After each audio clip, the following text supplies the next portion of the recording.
Buenos días.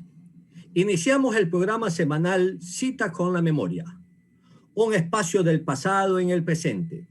Estamos transmitiendo desde San Gregorio Radio de la Universidad San Gregorio de Portoviejo, con la colaboración permanente de Archivo Histórico y Museo Portoviejo del Ministerio de Cultura.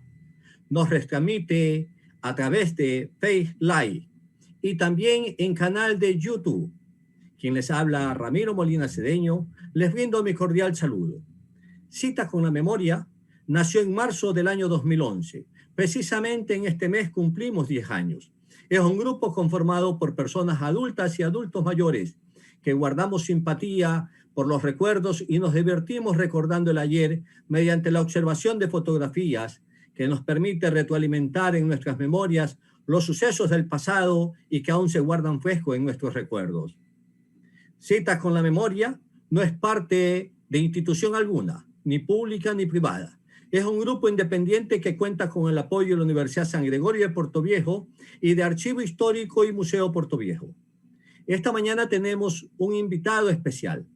Se trata de Miguel Zacoto Guillén, un reconocido profesional manabita, un estudioso de la mente humana y un amante de la literatura, médico, psiquiatra de profesión y poeta por excelencia y por vocación. En este sentido, contamos con Miguel Zacoto, quien es un personaje, como lo dijimos, que además de ser conocido en el ámbito profesional, es reconocido en el ámbito cultural, en especial a la poesía, un género literario en el que incursiona desde sus años de colegio. Miguel, bienvenido a Cita con la Memoria. Muchas gracias, Ramiro. Muy interesante estar en tu programa, que es importante para el conocimiento de las nuevas generaciones. Empezaré diciéndote, bueno, en primer lugar, yo nací el 1 de septiembre de 1941. Algunos datos respecto de la cultura que se vivía en Portoviejo son datos recogidos por parte de mi madre, quien ella tenía pues una memoria privilegiada, que cuando ella narraba ciertos hechos, los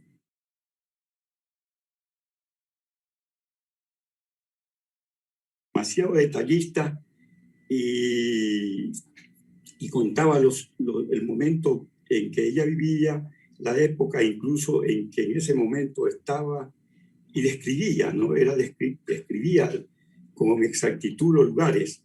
Respecto a la formación de un grupo cultural, que creo que eso fue como en el año 1930, tengo conocimiento por mi madre y por mi tío Manuel Augusto Guillén Vélez, quien parece que incentiva a esta juventud dedicada al arte, la poesía, de la escritura, el escrito en prosa, es el coronel González, un militar que había venido aquí a radicar en la ciudad de Portoviejo. Entonces se constituyen ellos en un grupo llamado el grupo Argos, del cual eran miembros Manuel Augusto Guillén, Vicente Amador Flor, un señor Falconi,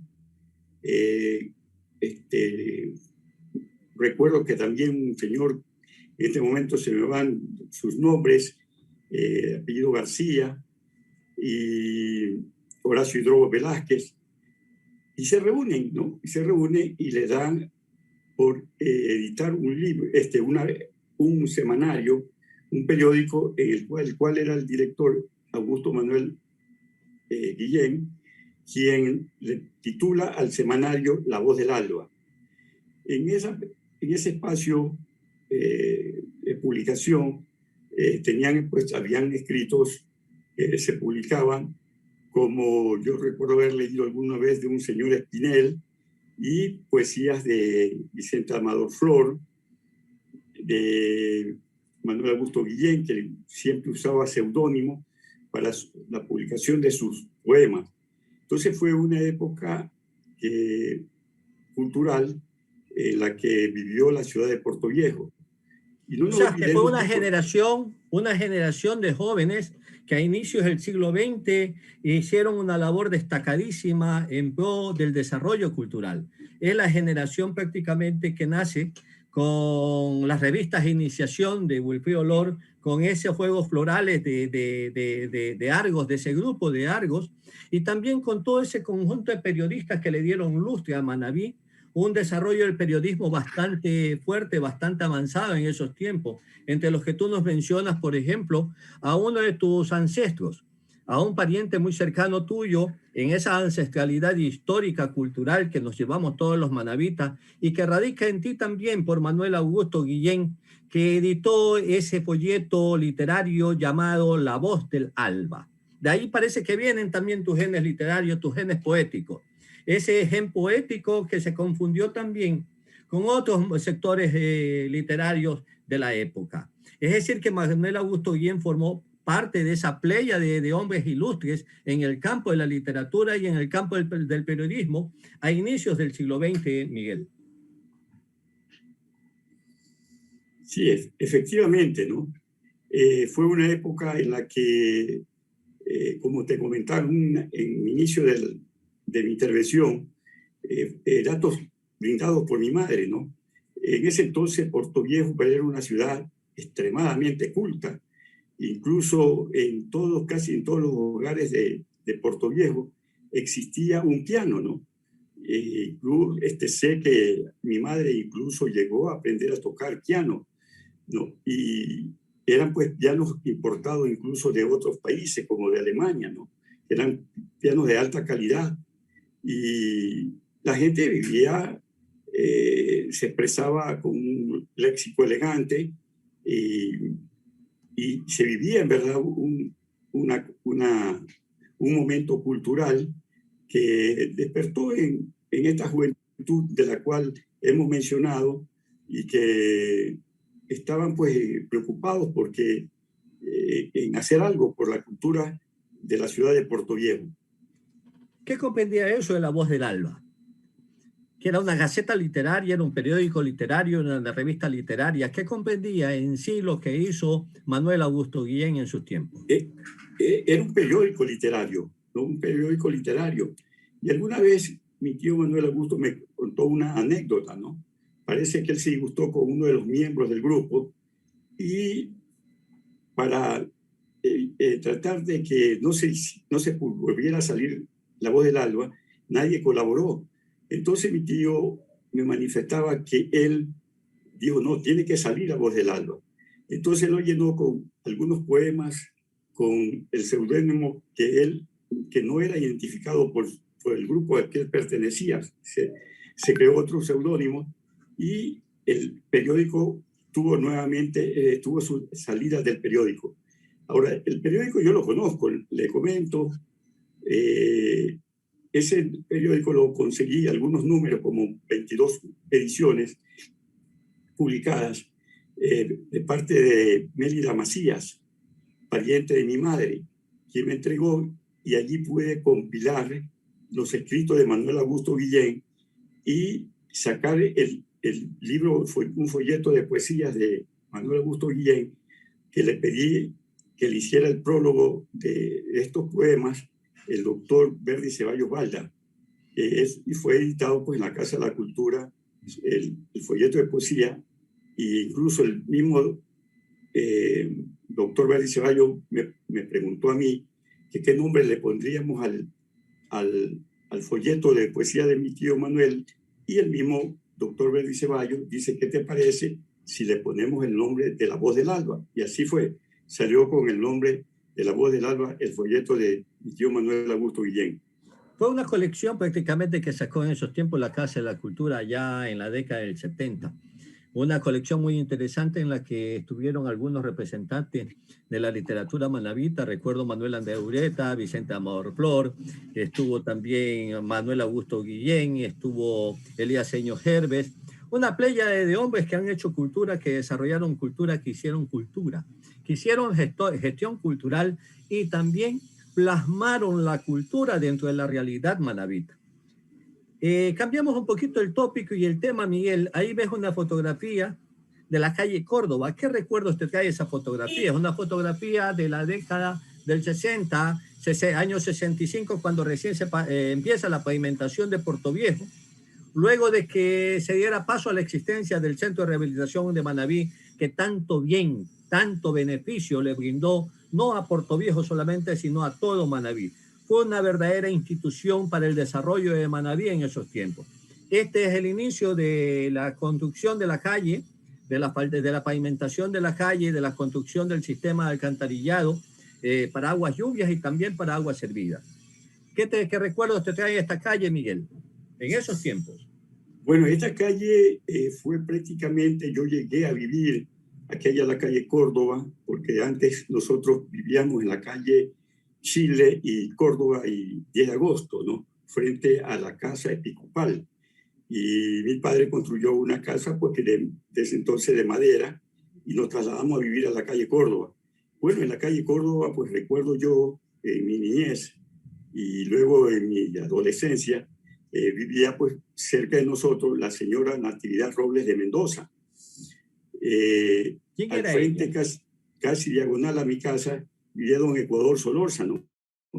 Y bueno, esta calle pues era una calle que antes al cementerio estaba, no sé si adoquinada, pero en las partes laterales habían unos bancos, ¿no? El cual le permitía pues a los transeúntes sentarse, ¿no?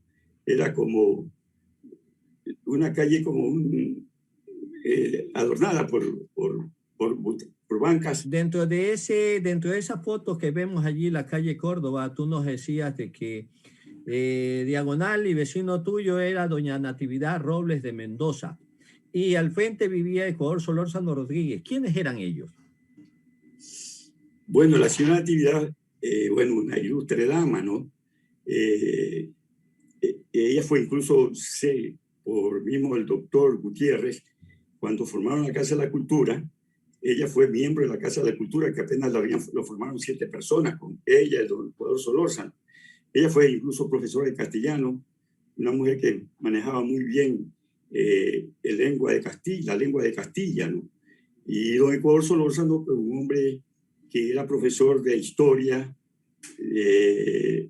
historia especialmente de América y a historia universal, ¿no? Que él tenía pues un don de poder expresar dramatizando las clases, ¿no? Lo cual eso nos hacía fácil para nosotros lograr entender y aprender lo que él enseñaba.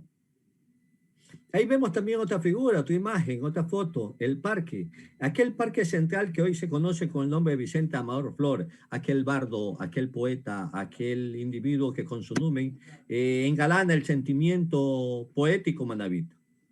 Así es el Parque Central, el Parque Vicente Amador Flor de Portoviejo, que se inaugura en 1917, deja de ser plaza de armas para convertirse en parque y para seguir siendo el lugar concentrador de la población humana, de la gente de Portoviejo. Aquí se reunían todos esos ilustres ciudadanos de los que hemos hablado ya en sus años de vejez o las nuevas generaciones que llegaban a incursionar en el campo de la literatura en la década del 50 y 60. Esa década hermosa donde floreció la poesía, floreció la literatura, la declamación, el teatro, el radioteatro. Florecieron muchos campos del género literario que realmente dieron lustre y dieron nombradía a Portoviejo y a Manabí. De esa generación donde el Colegio Olmedo fue uno de los principales baluartes para el desarrollo cultural también de nuestra ciudad. Así tenemos pues a individuos jóvenes en esos tiempos como Olger de Córdoba, como Nelson Vera, como Horacio Hidrobo Peña Herrera, como tú mismo, Guillermo Celi Dávila y muchos otros jóvenes que empezaron a incursionar en el campo de la literatura, en el campo de la poesía, en el campo de la aclamación, del cuento, del cuento corto, de la novela, ¿ya? Que hicieron que Portoviejo se levantara orgullosamente como una ciudad cultural. entonces ese parque con esos jóvenes que fueron tus contemporáneos en sus respectivos momentos, Miguel? Bueno, efectivamente, ¿no? Yo recuerdo en mi adolescencia, pues nosotros asistíamos en la época de estudios, asistíamos los estudiantes a estudiar en el Parque Central, conocido actualmente como Parque Vicente Amador Flor. Bueno,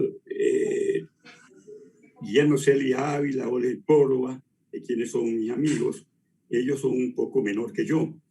Yo pues tengo 79 años, estoy por cumplir ya los 80, y recuerdo pues que era interesante de muchacho uno subirse a la glorieta y ponerse a saltar y a gritar porque tenía un bonito eco que permitía pues la inquietud de joven distraerse, ¿no? En esta glorieta. Bueno, Puerto Viejo en ese entonces era una ciudad pequeña, casi todos nos conocíamos, no avanzaba Puerto Viejo a más de la parte hasta el cementerio y luego pues al Puente Rojo, a la parte hacia Andrés de Vera, y en otro sector que avanzaba hasta la casa del señor Delgado, el padre de César Delgado, Lucas, y ese era todo Puerto Viejo, ¿no? Y en la parte pues norte hacia el este estaba pues el barrio llamado Las Pulgas, en donde estaba pues ubicado el hospital de Puerto Viejo, ¿no? Que cuando alguien nacía allí le decían pues tú naciste en Las Pulgas, ¿no? Ese era el nombre o el apodo, el mote que identificaba, ¿no? Ese lugar, que actualmente pues bueno, tenemos un hospital nuevo y comunicación con otros barrios, como el barrio Fátima, pero Puerto Viejo avanzaba hasta allí. Luego hacia la parte del costado de una margen del río Puerto Viejo pasaba por la casa de la parte de todas estas personas que habían construido sus almacenes, como los Ajoy, la casa de los Amén, y había una especie como de compuerta, ¿no? Que de muchacho a veces uno iba a bañarse en ese sector. Eso era todo Puerto Viejo, ¿no? Entonces era un Puerto Viejo romántico, un Puerto Viejo, te digo, pues, de gente sencilla, buena y con una delicadeza en su trato, ¿no? Es lo que yo recuerdo de aquel entonces de mi niñez y de mi adolescencia.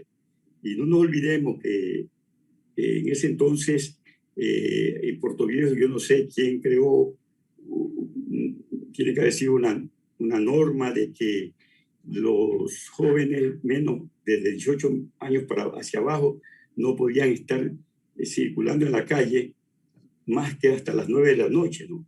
Y la forma como uno se retiraba del lugar donde estaba era porque la sirena del cuerpo de bomberos se encendía y todo el mundo se despedía y corría, ¿no?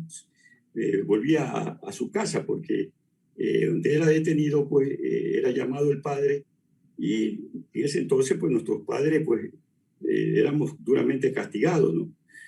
Entonces eso era Puerto Viejo, ¿no? Eso, Y eso ahorita, que nos dices de que había un toque de sirenas en el que se marcaba la hora que el muchacho podía andar en las calles. Eso nos da una idea entonces de un Puerto Viejo de ciertas libertades, en las que no se restringía al muchacho su salida a la calle. Pero a pesar de que no se restringía su salida a la calle, no era un muchacho que se dedicaba a acciones dolosas, a acciones delictivas, a acciones delincuenciales, sino que era un muchacho que se reunía con sus calladas, que se reunía con sus amigos, que se reunía en rondas y en juegos que permitían, entre comillas, matar el tiempo o disfrutar de la vida. No era simplemente el hecho de el simple vagabundeo, sino también de vivir a plenitud esa niñez, esa juventud, bajo el control de los padres, pero con cierta soltura. ¿A eso te refieres, Miguel?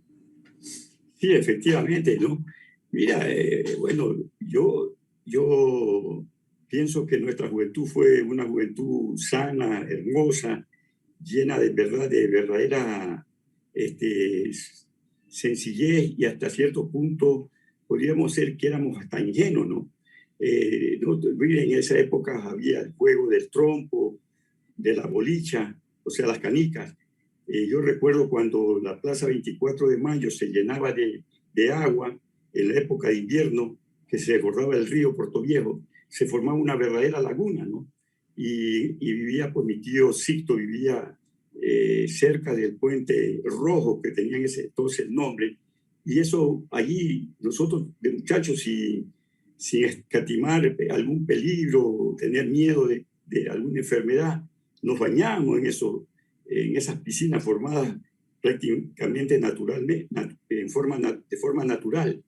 Y allí en esa Plaza 24 de Mayo vivía una familia de Molina que tenía por costumbre los 24 de mayo festejar una fiesta de las plazas 24 de mayo, y ellos elaboraban la caña encebada, ¿no?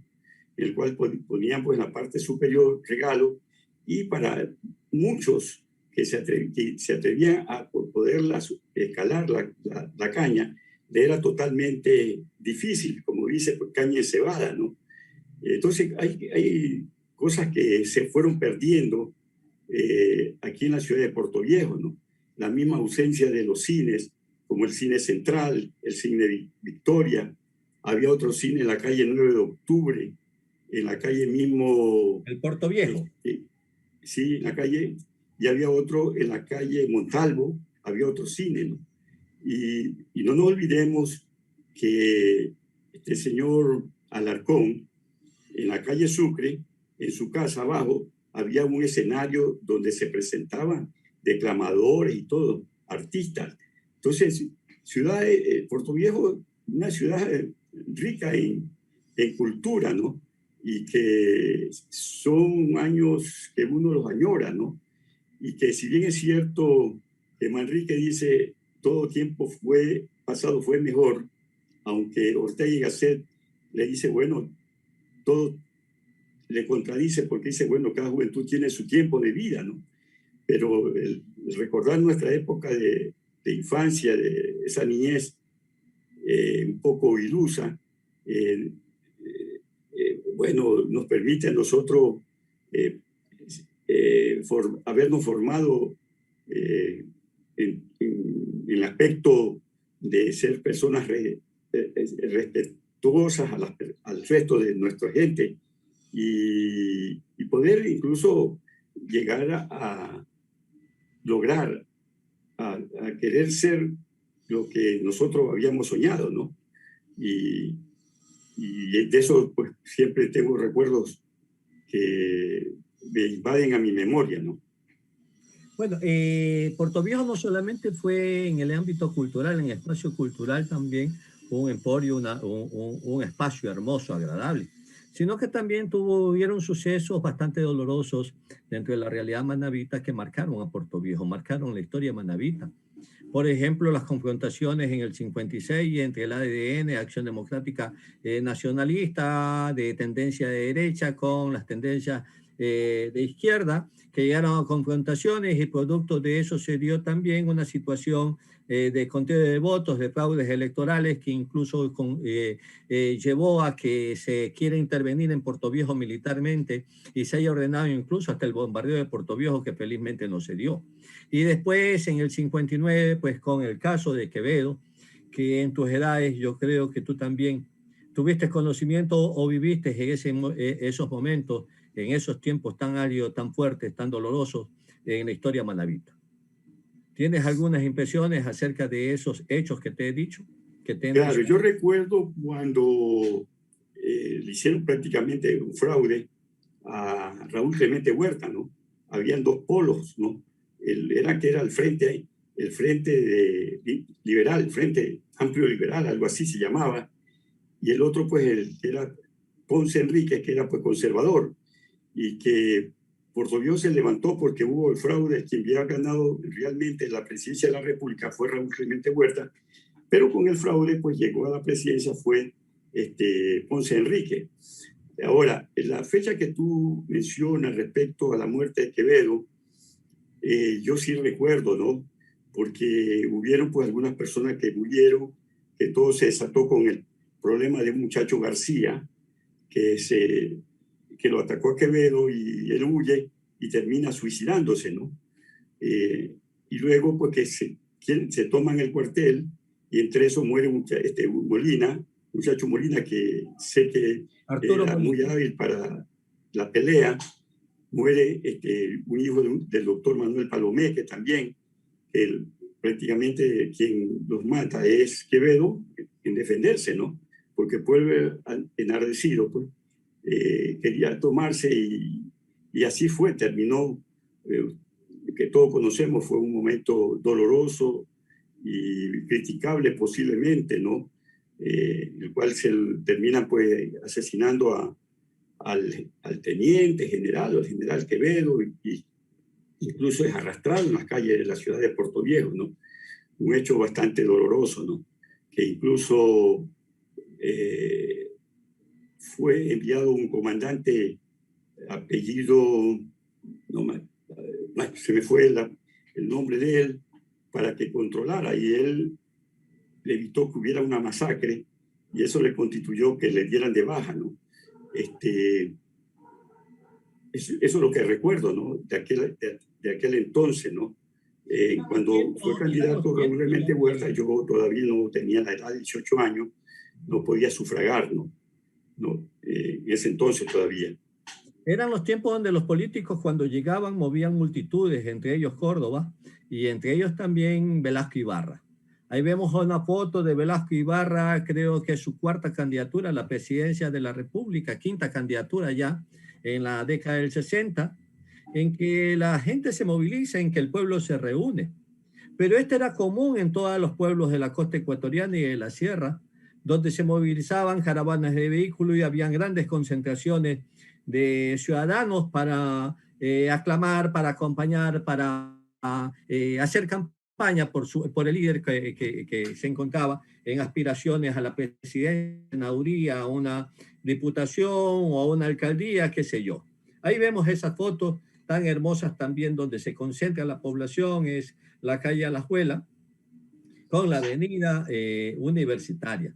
Tienes que haber participado en algunas de estas manifestaciones de explosión de gente acompañando a sus candidatos, Miguel.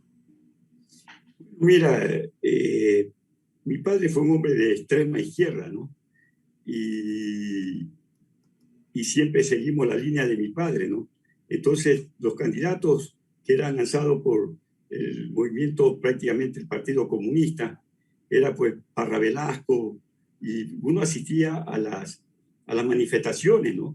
Que en ese entonces pues eran personas de una capacidad intelectual que muy reconocida a nivel del país. Yo me acuerdo que Parra Velasco estuvo de candidato.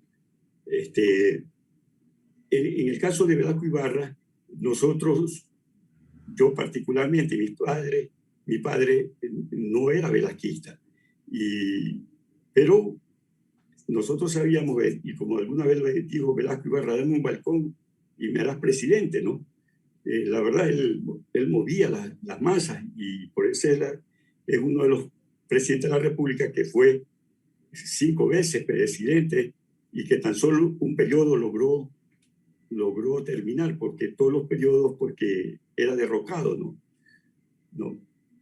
Logró Pero, terminar con bueno, ayuda, ¿no? ¿ah? Logró terminar con ayuda una presidencia, porque indudablemente era pues, el individuo que siempre llegó a la presidencia con una alta votación, con un sufragio favorable, altamente favorable para él, pero sin embargo todas sus presidencias las marcó con dictaduras, asaltó con las fuerzas militares para continuar dentro del mando presidencial. Esta es una de las fotos acerca de los problemas de las manifestaciones en Puerto Viejo. Creo que fue uno de los problemas fuertes que hubo en Puerto Viejo cuando se dio el paro del Colegio Puerto Viejo y después, 2 años después, el paro del Colegio Uruguay. ¿Te acuerdas de esos momentos, de esos dos paros que prácticamente paralizaron a Puerto Viejo? Pero el verdadero paro que paralizó a Puerto Viejo no solamente a Portoviejo, sino a todo Manabí, como tú ya bien lo señalaste con la presencia de tu padre, que fue un individuo de tendencia de izquierda, un comunista en sí, de mucha valoración, de mucha estimación, de mucha consideración, no solamente en el sector obrero artesanal al cual él se pertenecía, sino en todos los sectores sociales, porque Guillermo Zacoto fue una persona muy considerada y estimada en todos los sectores sociales de Portoviejo. Él, a pesar de que no estuvo en la plana directiva en esos tiempos del comité de paro que dio solución finalmente y que firmó el acta, él fue uno de los individuos integrantes y uno de los individuos participantes activos dentro de este proceso de paro que se desarrolló en Manabí, liderado por el sindicato de choferes de la provincia, liderado en ese tiempo por don Sicto Américo, Guillén Vélez, que también es tu pariente, uno de tus ancestros, y por la Confederación Obrera, que estaba liderada por algunos ilustres artesanos y obreros de la provincia, como Lutero Santana, como el Gato Félix y muchos más. Guillermo Zacoto fue parte también de todo ese andamiaje y de toda esa masa de individuos que propiciaron la existencia del paro del proyecto Manabí, que dio origen a la creación del Centro de Rehabilitación de Manabí, que tanto bien le hizo a Portoviejo y a toda la provincia. ¿Qué nos dices acerca de esa figura de tu padre y también de tu tío, de Sicto Américo? Bueno, mira, mi padre fue un hombre que siempre de algo que yo recuerdo.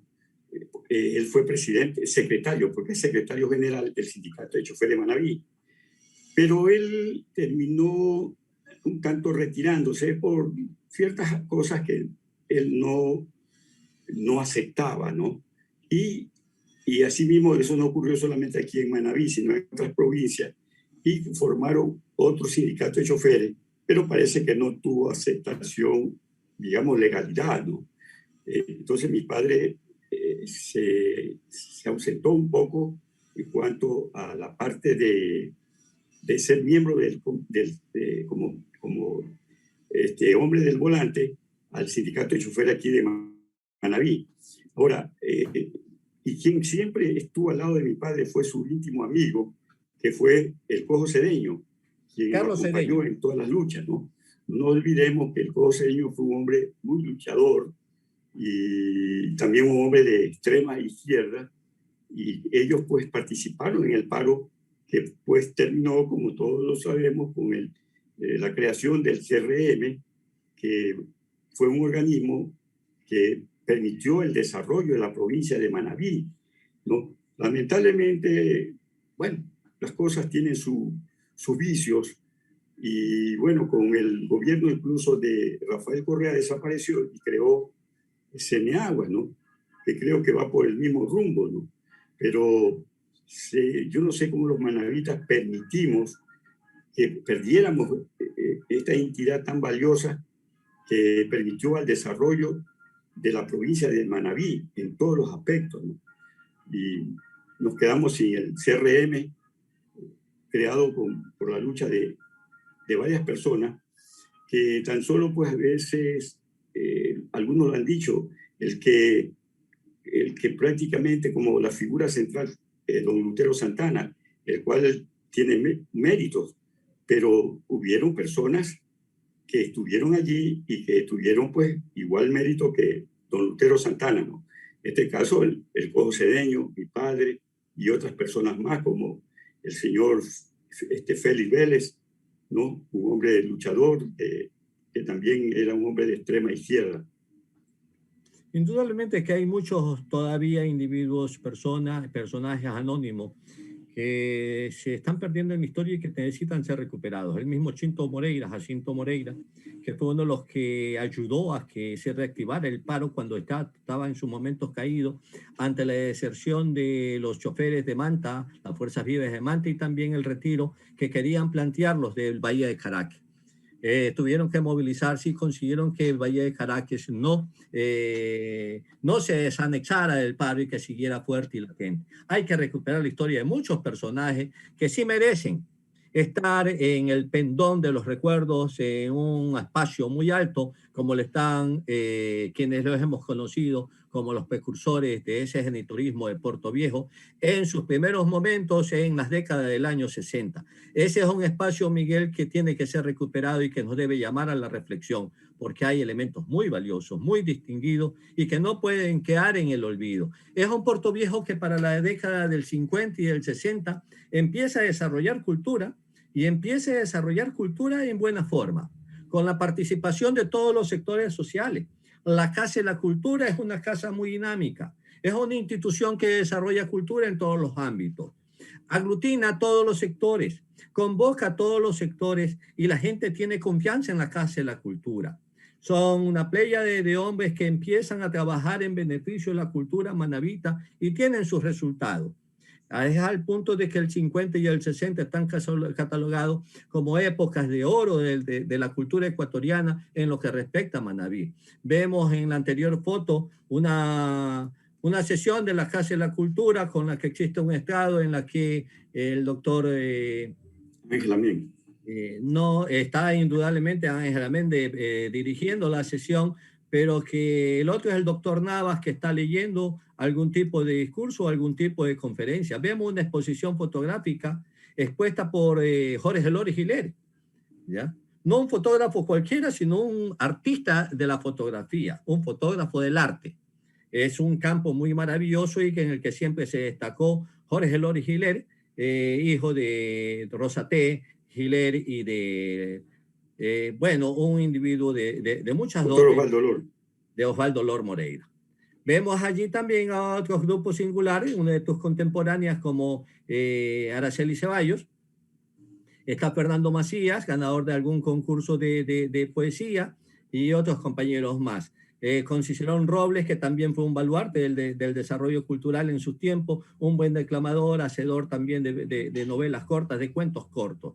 Este es el Café Literario 79, el que tú también te formaste e iniciaste en sus respectivos momentos, un ballet de la Casa de la Cultura que tuvo mucho desarrollo, mucha connotación, al igual que el concurso provincial del libro leído. Los periódicos murales poéticos que se daban en el mes de octubre y que tú participaste en algunos de ellos, recuerdo. Eso es un Puerto Viejo que se desarrolla en los años 50 y 60, pero hay un campo que se desarrolla con fuerza en Puerto Viejo.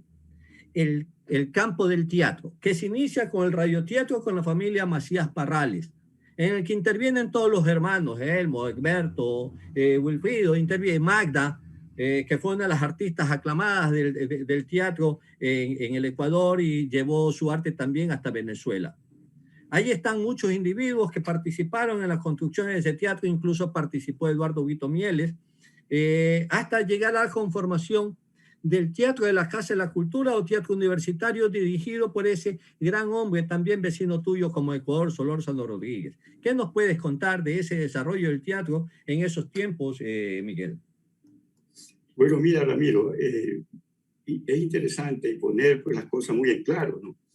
El Teatro Joaquín Gallegos Laras, del cual yo fui miembro, y fui, digamos, incluso actor en una de las obras que se llamaba Boca Trágica, que esta obra fue escrita por Enrique Garcés. Enrique Garcés, un médico escritor, que fue incluso mi profesor.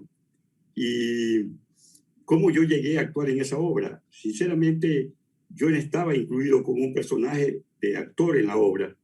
En eso uno de los compañeros, apellido Barragán, él renuncia al papel que tenía que actuar en la obra y lo pido yo, pero sí, prácticamente no me lo querían dar el papel porque yo era una persona que siempre me andaba riendo, ¿no? Entonces pensaban de que yo podía dañar el papel, reírme durante la actuación, ¿no?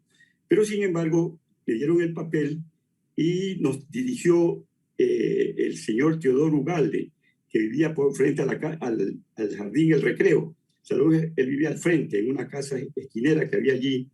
Él fue el director de la preparación de esta obra teatral llamada Boca Trágica, que actuó... ¿De qué año nos estás hablando, Miguel?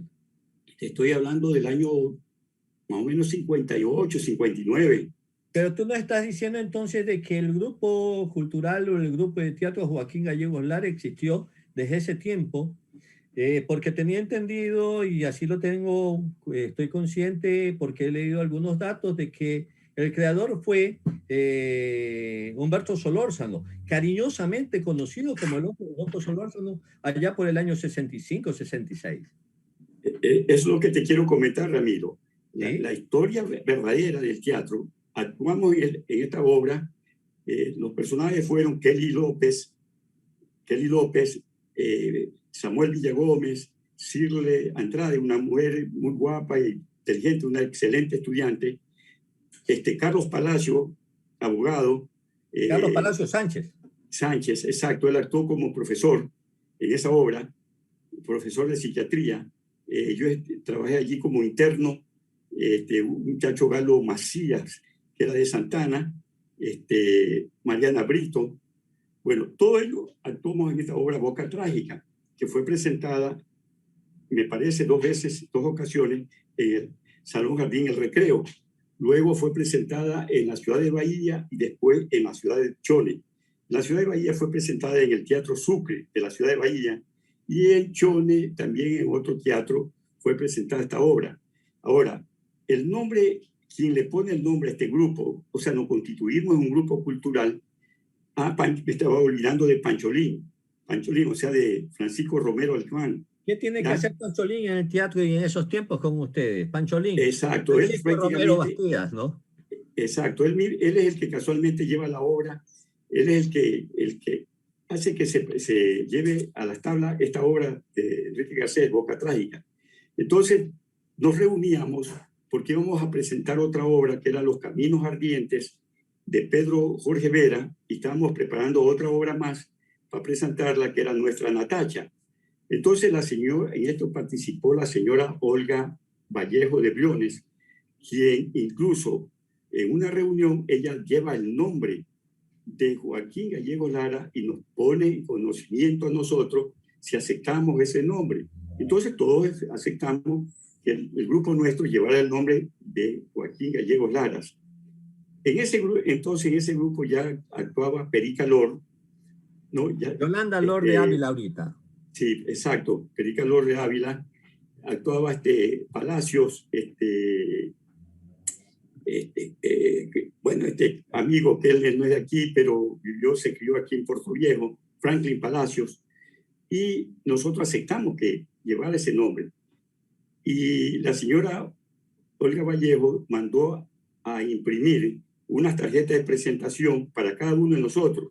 Entonces nosotros teníamos, decía, Teatro Joaquín Gallegos Laras, Miguel Sacoto Guillén, actor, ¿no? Entonces, quienes creamos el Teatro Joaquín Gallegos Lara fue este grupo que te menciono, y fue el nombre dado, te vuelvo y repito, por la señora Olga Vallejo de Briones.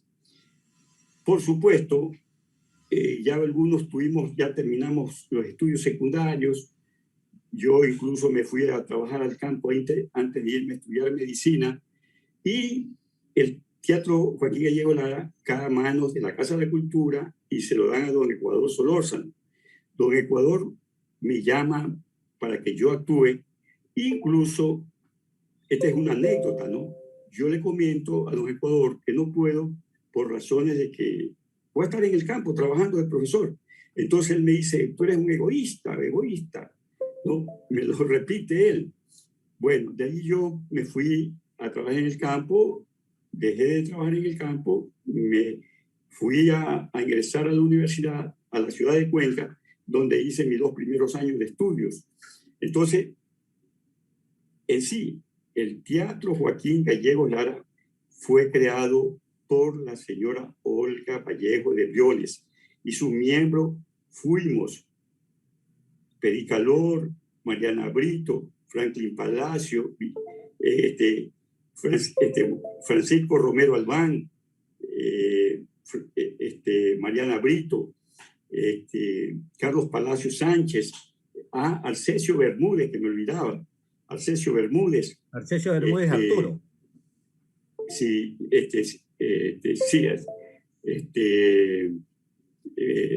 Cirle Andrade, Kelly López, que es casada con un Saiteros.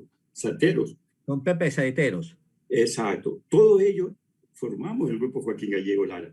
Entonces, el grupo Joaquín Gallego Lara pasa a la Casa de la Cultura, que no pierde su nombre, lo coge Don Ecuador, pero parece que Don Ecuador no siguió actuando, y pasa a manos de Humberto Solórzano, ¿no? Que sé que presentaron una obra, Retazos, algo así, que yo ya no estaba en la ciudad de Puerto Viejo, yo estaba ya estudiando mi carrera de medicina, ¿no? Pero esa es la realidad de la creación del grupo teatral Gallegos Lara, Joaquín Gallegos Lara. Sí, fue Retazo, una de las primeras obras, la primera obra con la que se inaugura el grupo Joaquín Gallegos Lara en la época de Humberto Solórzano, y luego creo que continúan con La Barca sin Pescador de Calderón de la Barca, ¿no?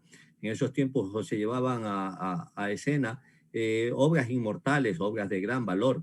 Lo interesante es que, como tú dices, Joaquín Gallegos Lara como grupo teatral de Puerto Viejo aparece no en el 65, sino que lo encontramos en el 58, y es el que inaugura prácticamente las artes escénicas en la década del 50 y 60 en Puerto Viejo. Aún solamente una partecita. Olga Vallejo de Briones crea el grupo o brinda el nombre. Ella brinda el nombre. ¿Quién fue el que convocó entonces a la conformación del grupo Joaquín Gallegos Lara en tu tiempo? Bueno, prácticamente Francisco Romero Albán, Pancholín. Él es que se preocupa por llevar a escena la obra Boca Trágica, ¿no? Pero nos hablabas de Teodoro Ugalde. Teodoro Ugalde fue el director quien nos dirigió, fue el director de nosotros, ¿no? El que nos preparó para el desempeño de la obra. Son interesantísimos estos datos que habría que investigar un poco más, recabar muchos más datos porque tienen que ser puestos a consideración, tienen que quedar en la historia de Puerto Viejo escriturados, ¿cierto? Es interesante porque de allí tú dices de que una vez que se quedan sin presupuesto, se quedan sin personal, aquí es entregado prácticamente en manos de Ecuador Solórzano, que ya incursionaba en el teatro, que ya hacía trabajos, bueno, se dedicaba a muchas actividades en el quehacer cultural. Él crea prácticamente, es el que toma la pauta para que en la Casa de la Cultura funcione. El teatro de la Casa de la Cultura, que también fue conocido después como teatro universitario, por cuanto la Universidad Técnica de Manabí le empezó a brindar un apoyo económico de 1.200 sucres en esos tiempos, que era bastante plata, que era bastante significativo el aporte, y por eso se lo conocía también como teatro universitario. Lo que no sabía es que como antecedente a la existencia del teatro universitario, del teatro de la Casa de la Cultura, dirigido por Ecuador Solórzano Rodríguez, haya tenido como antecedente previo la existencia del grupo cultural Joaquín Gallegos Lara, y peor que hubiera sido una creación o una motivación a su existencia por Pancholín, y con un nombre sugerido también por Olga Vallejo de Briones. Miren todo lo hermoso que encierra nuestra historia. Pero ese teatro de la Casa de la Cultura, ese teatro universitario, luego es retomado por otro también de los grandes exponentes del teatro manabita, y que tuvo también connotación a nivel nacional, pero que no tuvo los recursos suficientes, como fue el caso de Humberto Solórzano. Esa es una historia que tiene que ser bastante analizada, bastante estudiada en el futuro. Ahí vemos esa postal, esa pintura prácticamente hecha. No sé quién lo llegó a pintar ese mural sobre pared en lienzo, que dice: el grupo de Joaquín Gallegos Lara presenta La Barca sin Pescador. Una postal muy sugestiva, un mural muy sugestivo, muy hermoso, pero que era un distintivo especial de todos aquellos que hicieron el teatro en Manabí. Aquí vemos en esta postal a muchos de los que acompañaron a Ecuador Solórzano Rodríguez, y también formaron después parte los que formaban el teatro Joaquín Gallegos Lara. Tenemos a Miguel Falconi, a Gilda Garay, a Gonzalo Moreira, Riveneira, a Rita López, a Guadiala Guando, a Gaby Ceballos, a Roselena Falconi, a Tito Molina y a muchos más, ¿no? Luego incursionaron otros más, como hasta Childerico y Douglas Vaca, también estuvieron en el grupo de Joaquín Gallegos Lara. ¿Recuerdas algo sobre ellos? Bueno, mira, como te decía, yo prácticamente estuve en Puerto Viejo presente en actividades artísticas y culturales. Yo me gradué de estudiante en el Colegio del Medio del año 61, ¿no? Y de allí me fui, como te contaba, me fui al campo de profesor y luego después pasé a estudiar medicina pues a la ciudad de Cuenca. Entonces estuve tanto alejado del quehacer cultural de Puerto Viejo, ¿no? De ya los años 62, 63 en adelante, ¿no? Hasta que terminé mi carrera en el año 70 como médico, lo cual, digamos, te hago conocer que cumplimos nosotros 50 años de profesional en la medicina, ¿no? Nuestra promoción y fuimos los pioneros en cuanto a medicina rural. Entonces, prácticamente me alejé, pero en la ciudad de Quito sí tuve una actividad cultural, ¿no? Prácticamente mi grupo el cual yo frecuentaba, mis amigos, eran, por decirte, Euler Granda, Darío Moreira, El Oso Novoa, Carlos Manuel Ariza, Nilo Yepes, Carlos Villasís Endara, y así ese grupo yo hice una actividad cultural en Quito, ¿no? El cual, digamos, quien me hizo conocer y me hizo llegar, digamos, a todos estos miembros de la Casa de la Cultura fue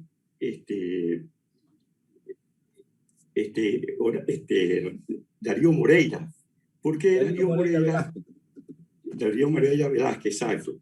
Darío Moreira Velázquez, él pues escribía y escribía bien, él escribía en género de cuentos, era muy amigo de Juan Ramón Ceballos, y Juan Ramón Ceballos alguna vez llegamos a tener muy buena amistad con Juan Ramón Ceballos, del cual la conservamos, esa amistad, y él me acerca donde Darío Moreira, y es allí en lo que yo comienzo a asistir a la Casa de la Cultura y a frecuentar con todo este grupo cultural. Y es hasta así que cuando yo termino la carrera de medicina, llego a Puerto Viejo, a mí se me pide ser miembro de la Casa de la Cultura, ¿no? Y la lista la elaboran en la ciudad de Quito. La lista de los miembros de la Casa de la Cultura, que en ese entonces estaba de presidente el doctor Cicerón Robles.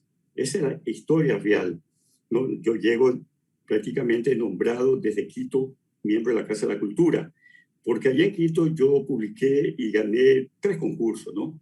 De poesía. El primer concurso saqué el segundo premio, en la segunda intervención gané el primer premio y la tercera vez que volví a concursar gané nuevamente el primer premio. Y mis amigos tuve 3 recitales en la Casa de la Cultura de Quito, ¿no? 3 recitales, en el cual en una participó Galo Barcia, Horacio Hidrobo Peñarrera y yo en homenaje al 12 de marzo de Puerto Viejo, ¿no? En Eso uno de fue los en los años recitales. 70, prácticamente en Quito. Es decir, que tú ya te empezaste nuevamente a reconectar con Puerto Viejo y a reconectarte con la cultura de Puerto Viejo, porque ahí tenemos ese gran espacio que creó Horacio Hidrobo Peñarrera en el Colegio Nacional Olmedo. Es un trabajo del Colegio Nacional Olmedo, bajo su dirección, bajo su batuta, bajo su firma, como fue La Flor de Septiembre, y en el que tú también participaste en ese gran encuentro de poetas provinciales y nacionales en esa Flor de Septiembre en esa década. Sí, efectivamente, ¿no? Entonces, cuando yo llegué aquí a Puerto Viejo, ¿no? Bueno, yo ya tenía mi espacio cultural, ¿no?